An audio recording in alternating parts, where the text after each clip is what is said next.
learning why we buy is so empowering because I'll give an example for the emotional spender.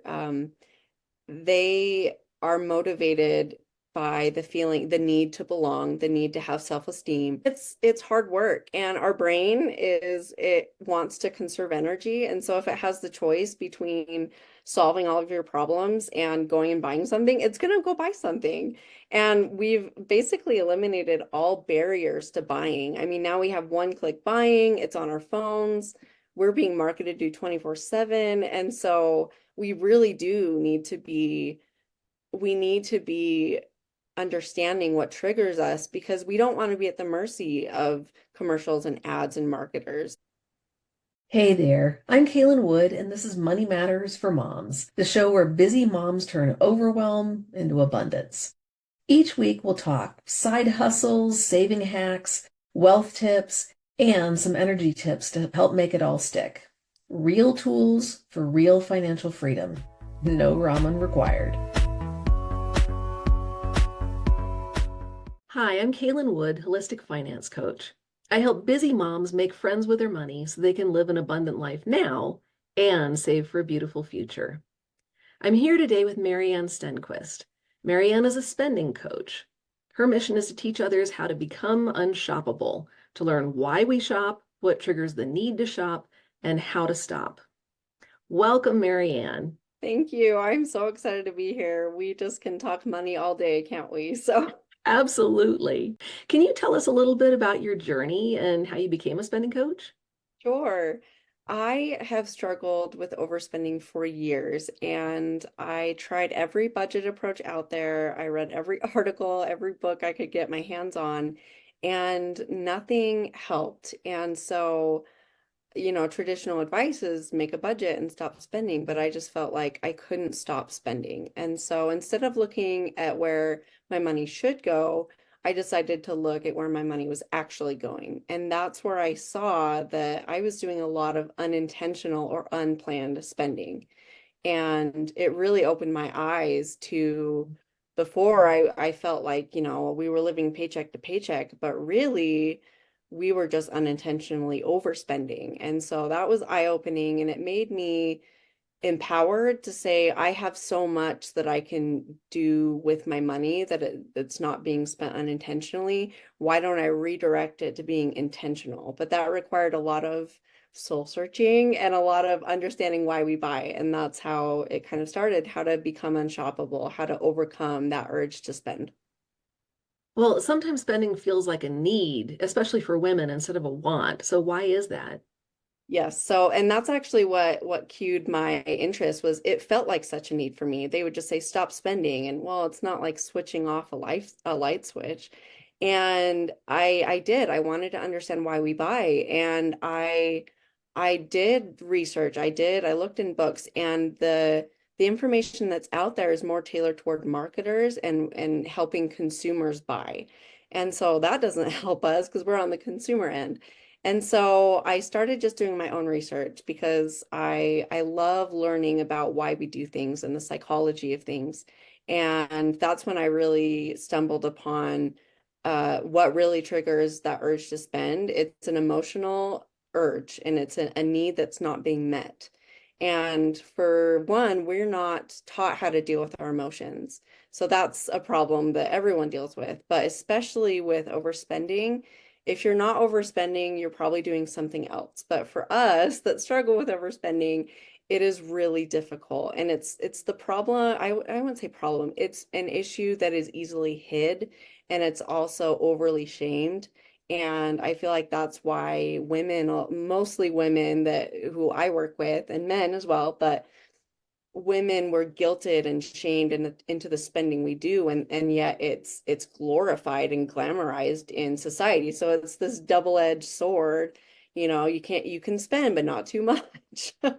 So I wanted to take away the guilt of spending. I felt alone, I felt shame, and I wanted to enjoy my money, and I wanted other people to not feel guilty about their spending because you simply haven't had the tools, you haven't been taught. So Absolutely.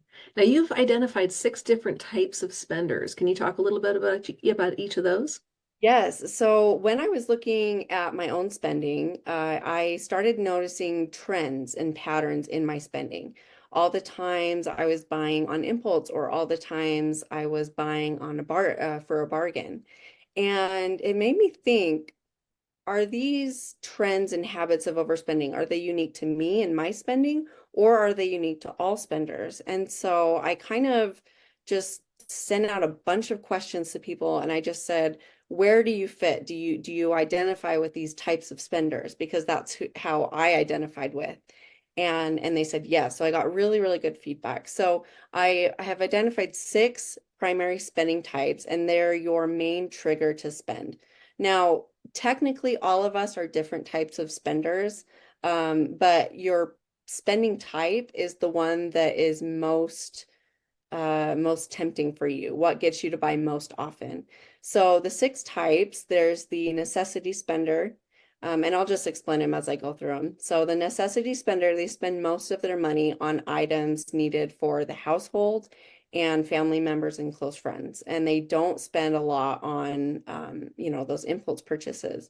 But the need of the item is what really triggers them to buy. They feel that security. Then there's the bargain spender that likes to spend money on bargains, and they focus more on how much they're saving, not necessarily how much they're spending. Then the emotional spender, that urge to emotionally shop is you're spending during times of heightened emotion, where it's usually negative, but it can be positive, where you either want to get rid of a negative emotion or you want to amplify a positive emotion. And then there is the impulsive spender. So you're buying things that you didn't plan for in advance.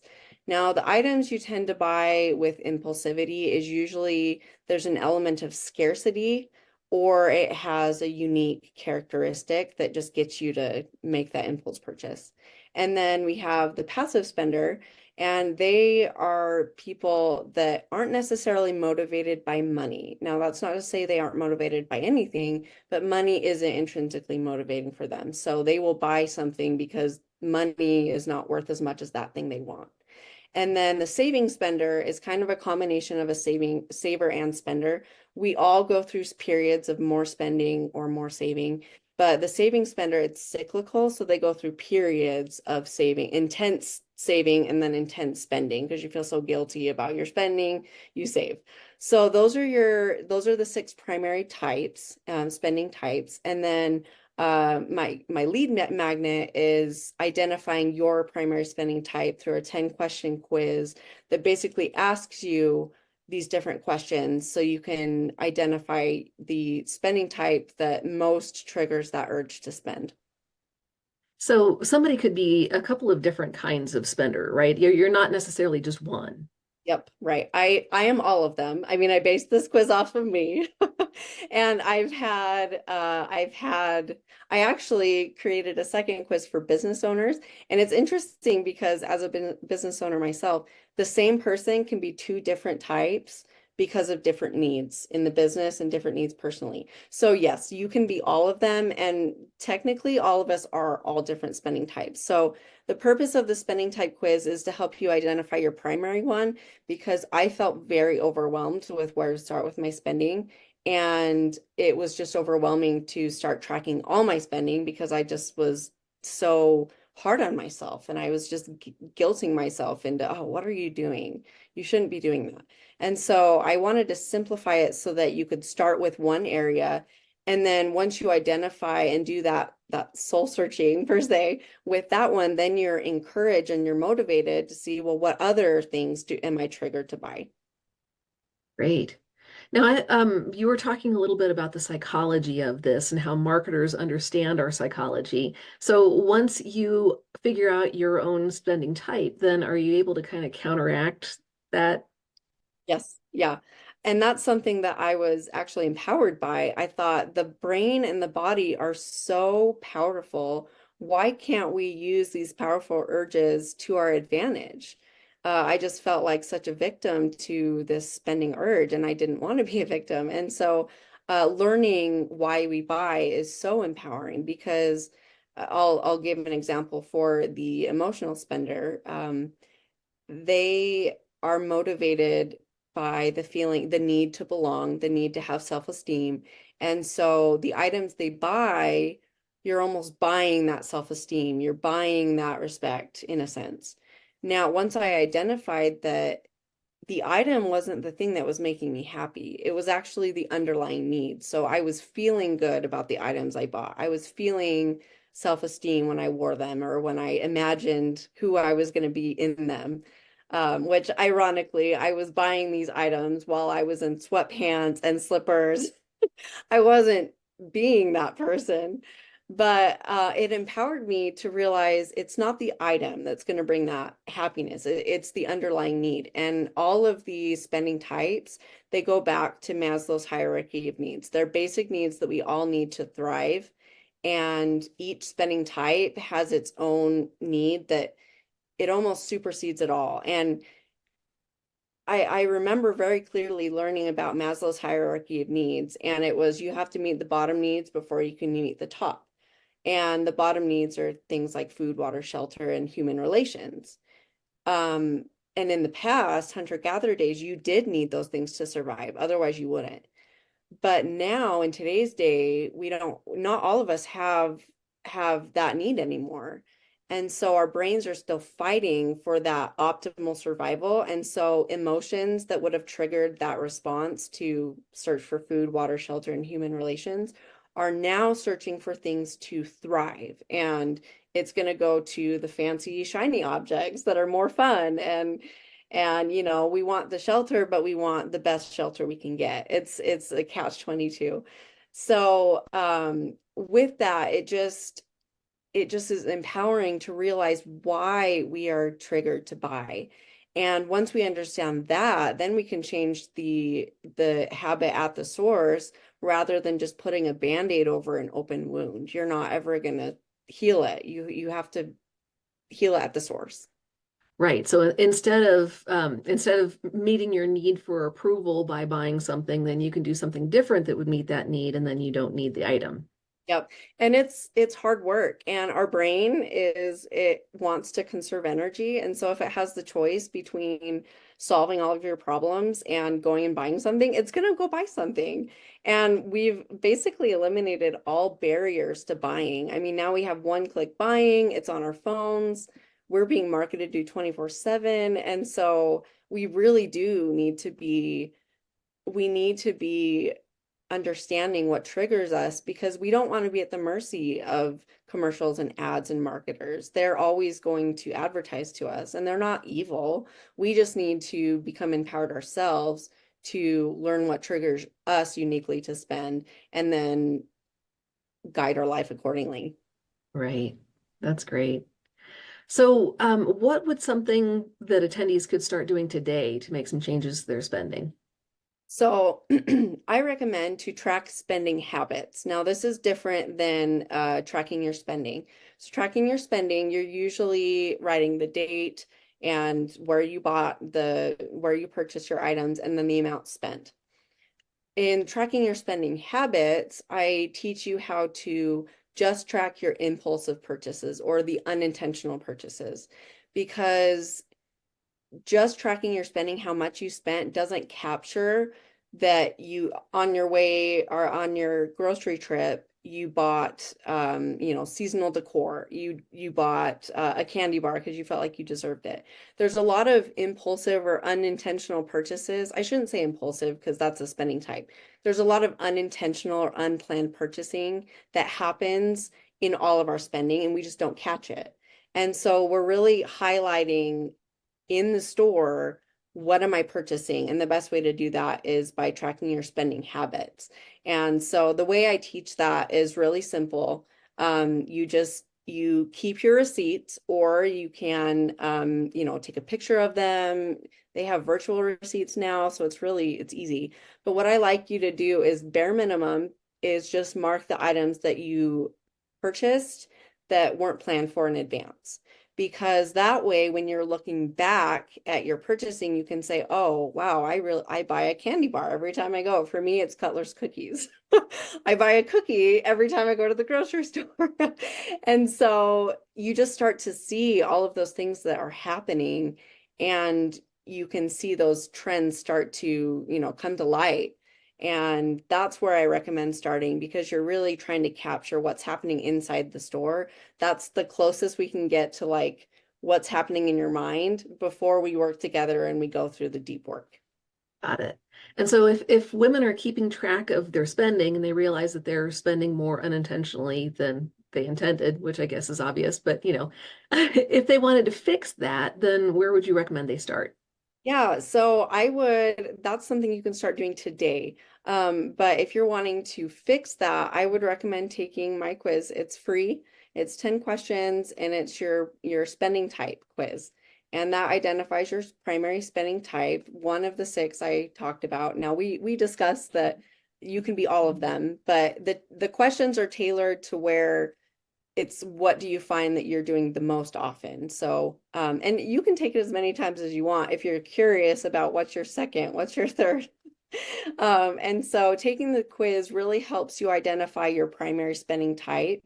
And then through my trainings after that and free coaching, I can help you narrow down where do I start tracking because I don't want you to be overwhelmed. I don't want you to start and stop, start and stop.